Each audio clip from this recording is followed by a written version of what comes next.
លោកយាយពីការភ្នែកកំសត់ទូរគតដែលគាត់មានការលំបាកខ្លាំងហើយនឹងមានជីវភាពខ្វះខាតខ្លាំងមែនទែនអញ្ចឹងពួកខ្ញុំ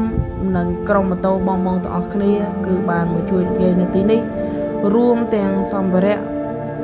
បរិក្ខារក៏ដូចជាសម្ភារៈហូបចុកនៅខាងក្រោយខ្នងលោកយាយគឺច្រើនគួរសមដែរបងប្អូន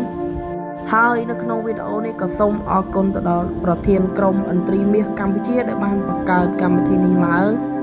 ដើម្បីជួយទៅដល់លោកយាយកំសត់និងជួយទៅដល់លោកយាយពិការភ្នែកនិងចែកអំណោយដល់ក្មេងៗនៅទីនេះផងដែរនេះគឺជាសកម្មភាពខ្លះក្នុងការធ្វើដំណើរលើដងផ្លូវជាមួយនឹងក្រុម AKR Team របស់ពួកខ្ញុំក្នុងការ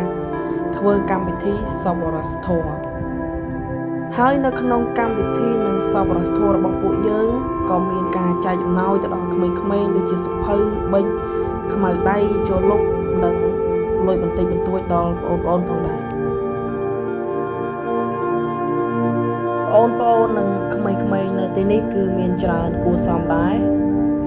ហើយក៏មិនថ្មីនោះដែរព្រោះថាពួកយើងក៏ដូចជាបងក្រុមម៉ូតូពួកយើងគឺបានរៀបចំហើយនឹងបានទំនុកបំរុងនិងព្រៀងទុករួចរាល់ជាការស្រេចក្នុងការចែកជូនទៅដល់បងប្អូនទាំងអស់គ្នានៅទីនេះនៅក្នុងនេះទៀតសោតក៏សូមអរគុណទៅដល់បងដែលក្រុមម៉ូតូទាំងអស់គ្នានៅកម្ពុជាដែលបានចូលរួមយ៉ាងសកម្មភាពមួយនេះហើយក៏សូមជូនពរទៅដល់បងក្រុមម៉ូតូទាំងអស់គ្នាប្រកបដោយពុទ្ធពរ4គឺអាយុវណ្ណៈសុខៈពលៈកំបីគ្លៀងគ្លាតឡើយបន្ទាប់ពីមកកម្មវិធីសម្រាប់ធម៌វិញបងក៏បានមកគាំទ្រដល់ក្រុមរបស់ខ្ញុំក៏បានសុំ logo ខ្លះពីក្រុម AKR ផងដែរជាចុងក្រោយក៏សូមជូនពរទៅដល់លោកយាយពិការភ្នែកគឺគាត់ជួបទុក្ខលំបាកខ្លាំងមែនទែនក៏សូមជូនពរទៅដល់លោកយាយមានសុខភាពល្អមានអាយុវែងផងដែរបងប្អូនកុំភ្លេចជួយ Subscribe ឲ្យម្នាក់មួយផងជាចុងក្រោយក៏សូមអរគុណដល់បងទាំងអស់គ្នាដែលតាមដានទស្សនាវីដេអូរបស់ខ្ញុំតាំងពីដើមដល់ចប់បងប្អូនអរគ្នាកុំភ្លេច